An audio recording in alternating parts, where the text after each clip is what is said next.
Bonjour tout le monde, c'est Florence. Aujourd'hui, je vous présente un jeu auto-publié qui s'appelle le Pips Peak Tarot. C'est un jeu de la créatrice Kitchen Shops. Et donc, c'est la même créatrice que le Playful Heart Tarot, que vous avez sûrement dû voir passer déjà depuis quelques années. Et donc, ça fait partie des jeux que j'avais regardé un certain nombre de fois l'année dernière. Et j'hésitais entre plusieurs jeux un petit peu dans cet univers, donc celui-ci justement, le Playful Heart, qui est très sympa aussi, de la même créatrice, et puis le Rainbow Tarot. Et puis, bien que je préfère le dos du Playful Heart, j'aimais mieux les illustrations de celui-là, que je trouve un petit peu moins chargé et donc plus lisible. Et ce sera peut-être un petit peu surprenant puisque c'est un tarot de Marseille et d'habitude je suis plutôt Rider-Waite. Mais là, petit coup de cœur pour ce tarot de Marseille qui est franchement, je pense, l'un des plus beaux qui existent. Voilà, donc c'est mon deuxième tarot de Marseille après le tarot de Maria Celia que je vous avais présenté cet été.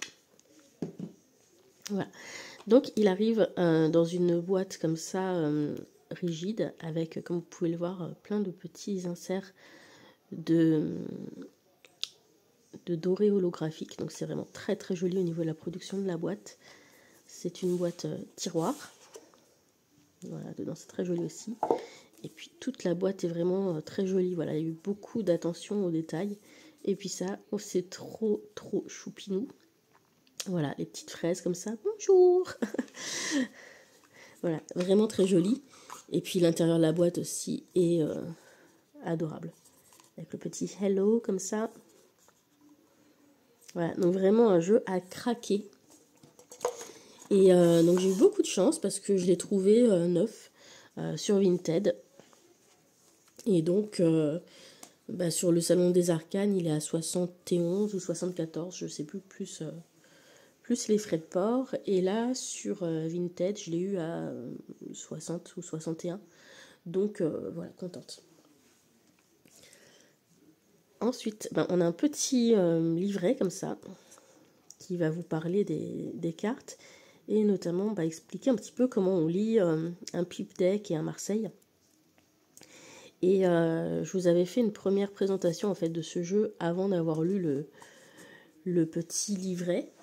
Et puis je l'ai lu ensuite et je me suis dit non, il faut quand même que je parle du petit livret.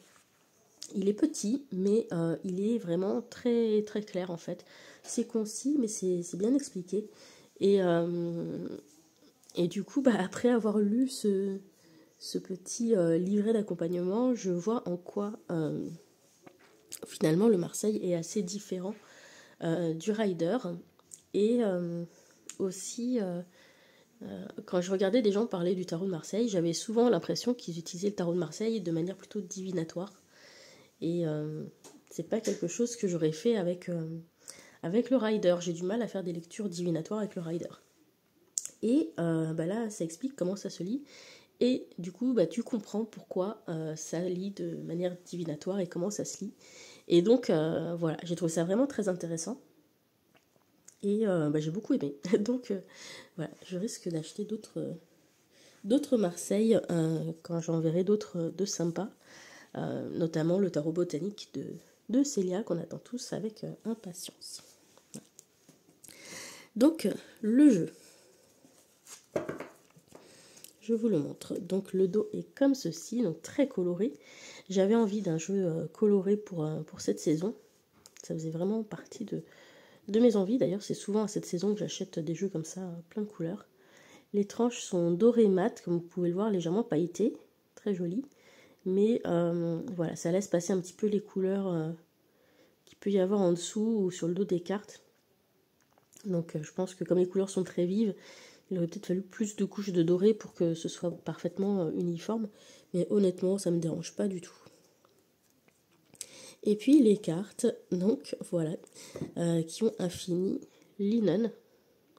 Donc c'est un fini linen assez fin, hein, c'est pas comme ce qu'on a pu voir chez Llewellyn par exemple. On voit une trame épaisse, etc. Là c'est une trame assez fine, un petit peu comme... Ça peut me faire penser un petit peu à la finesse du linen chez Make Playing Cards. Moi, c'est un carton que j'aime beaucoup. Ça se mélange très bien. Ça glisse très bien. Ça vieillit bien aussi. Donc, voilà, moi, j'ai aucun souci avec ce carton. Et au niveau du format, c'est un jeu qui va être un petit peu plus petit qu'un tarot standard. Les cartes sont un peu plus petites. Voilà. Allez, c'est parti. On va le découvrir. Donc, à la découverte du Pips Peak et de ses couleurs magnifiques. Parce que c'est vraiment ça qui m'a attiré dans ce jeu. Donc, le Battler. Donc, regardez-moi ces couleurs incroyables. Et puis, c'est super mignon, là, le petit lapin et tout.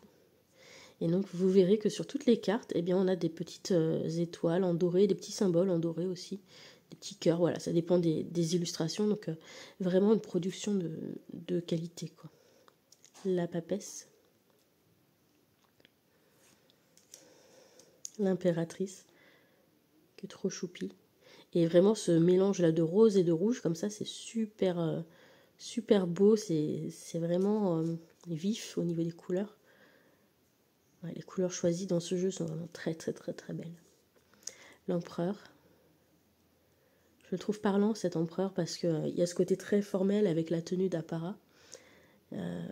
Et puis, il y a des petits détails, mais vous voyez, on dirait qu'il y a comme une règle sur son sceptre, avec les petites gradations, la coupe de cheveux très structurée, etc. Donc voilà, sa boîte à Marseille, il y a plein de petites choses à venir chercher dans les cartes au niveau du symbolisme. Le hiérophant.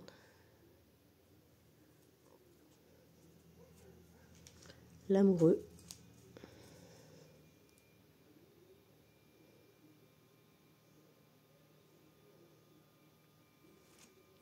Le chariot.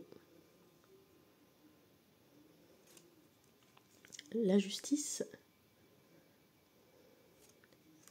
L'ermite. Là on voit les petites étincelles de lumière et tout, c'est vachement sympa. La roue de fortune.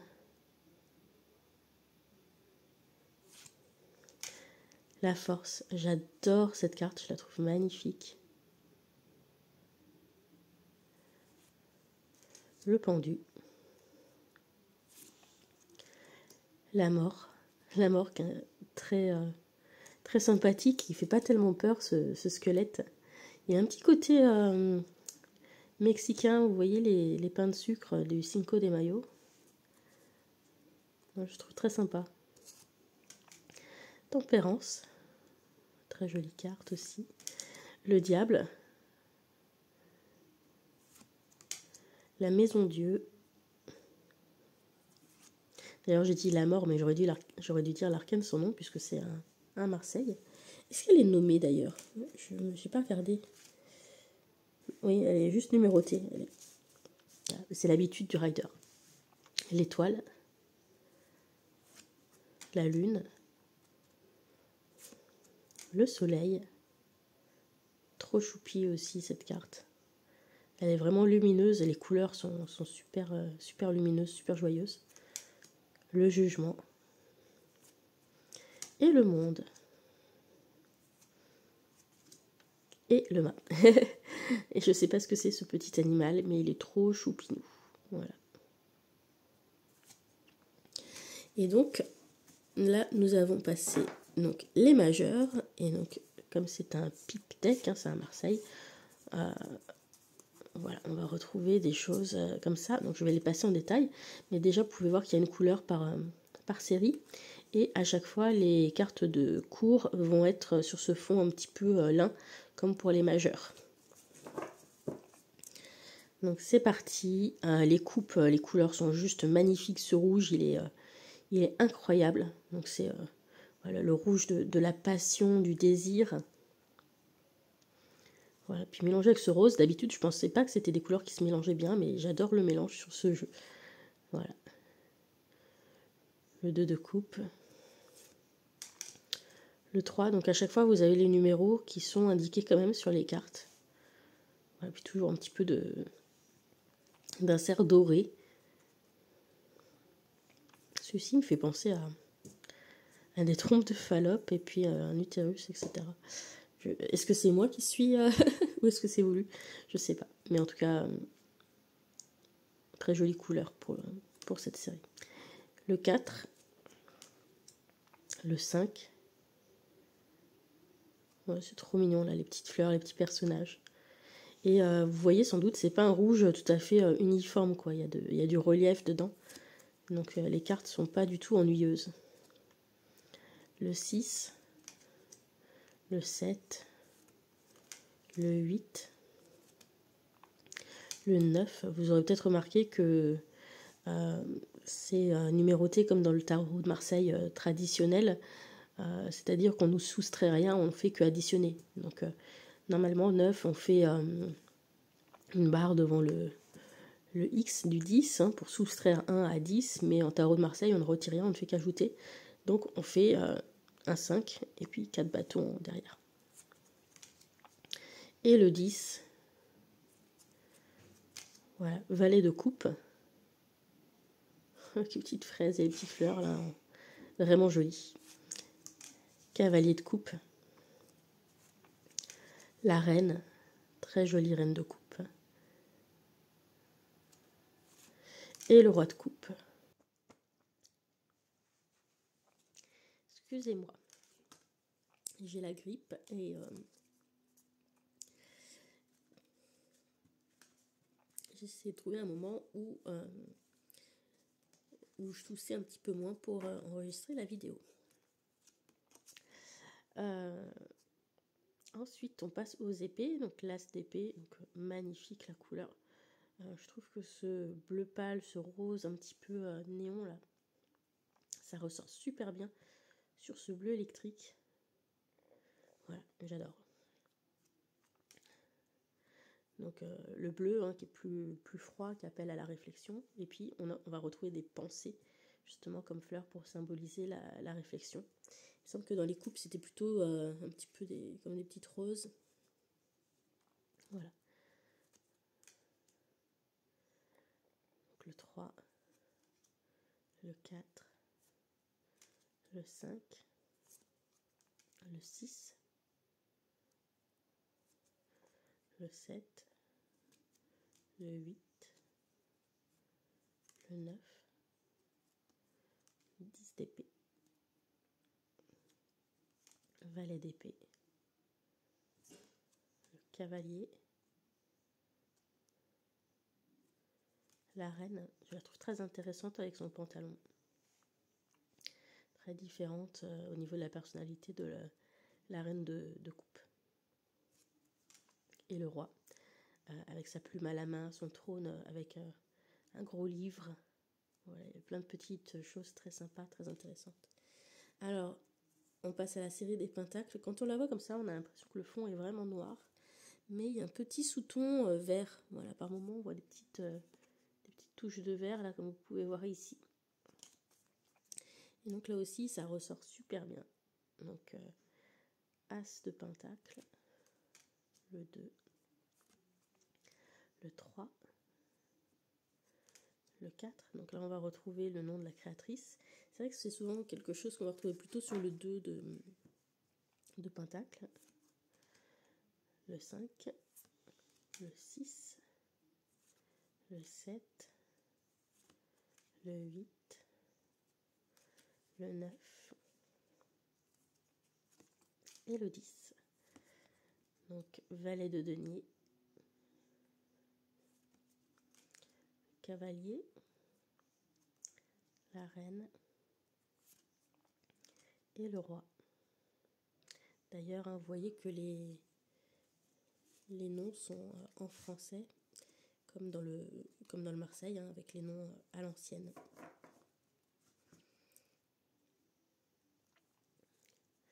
Et on passe au bâton. Donc là aussi, super coloré. On a un fond un petit peu jaune moutarde. Et puis bah, toutes ces couleurs peps, ça ressort de manière super sympa. Excusez-moi. Donc 2 bâtons. Avec des trèfles. Le 3. Le 4. Le 5. Le 6. Le 7. Le 8.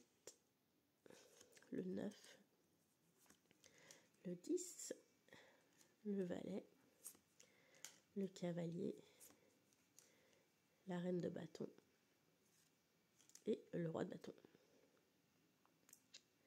Et puis vous allez voir, donc on a quelques petites cartes supplémentaires dans ce jeu.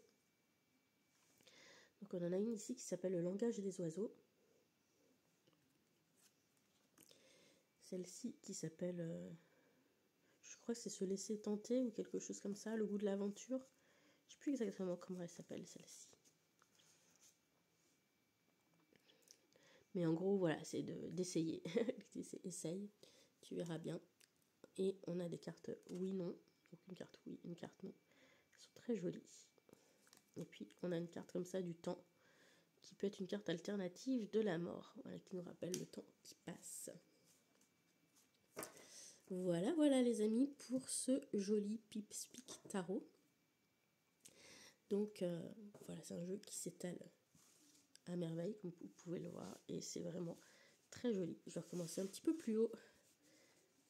Parce que par rapport au cadrage, j'ai fait ça un petit peu bas, j'ai l'impression. Voilà. Voilà, donc très joli jeu, très coloré. Au niveau des associations avec d'autres jeux, j'ai trouvé qu'il allait plutôt pas mal avec l'Oracle des Météores, qui est un jeu que j'aime beaucoup. Les deux jeux sont très colorés et assez jeunes au niveau du graphisme. Voilà, donc je pense que ça pourrait être assez sympa. Donc on va mélanger un petit peu et on va prendre quelques cartes pour montrer un petit peu ce que ça peut donner. Donc on va prendre allez, 3 cartes de tarot. 1, 2, 3. Et puis on va prendre une carte de l'oracle. Ou la coupe peut-être. On va prendre la coupe. Allez.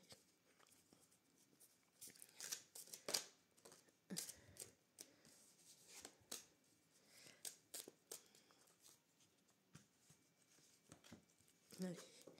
Hop. Donc année en cours. Lignée familiale. Hop. Et puis là, on va avoir donc le 7 de pentacle, ou de denier plutôt. Jugement. Et la papesse. Excusez-moi pour la toux. Vous voyez, je trouve que c'est plutôt sympa visuellement ensemble, ça marche très bien. Autre jeu qui va bien aller avec, c'est un autre jeu que je vais vous présenter bientôt. C'est un autre jeu autopublié que j'ai trouvé sur Vinted, c'est le Synchronicity Oracle. Et qui est un jeu coloré également. Le dos, je trouve, va plutôt bien avec.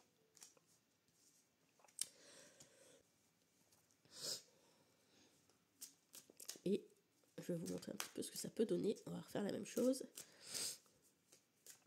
Donc on va prendre une carte de l'oracle, 3 cartes de tarot.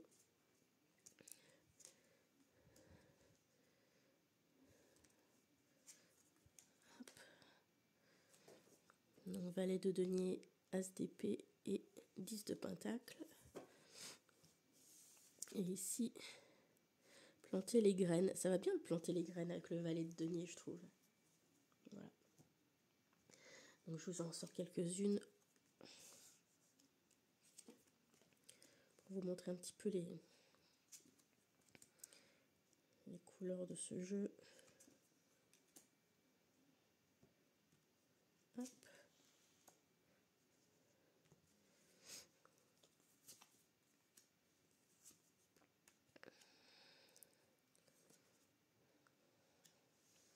Voilà, je pense que ça peut être assez sympa aussi ensemble. Voilà, donc ce petit Pips Peak Tarot, bah vraiment très contente de l'avoir acheté. Niveau production, je trouve que c'est l'un des plus jolis tarots que j'ai. En tout cas, la boîte est vraiment adorable. Et puis les cartes ouais, sont vraiment très sympas avec ces petites incrustations de doré un petit peu partout. C'est vraiment très très joli. Et c'est un jeu qui parle bien, je trouve. Vraiment, bah, je vous recommande de lire le petit livret qui est dedans. Ça vous aidera vraiment à comprendre comment ça marche le Marseille. Voilà. Bon, je vais vous laisser là parce que j'ai plus de voix et je vais recommencer à tousser si je continue. Mais en tout cas, je vous dis à bientôt avec d'autres vidéos. Bisous à tous, bye!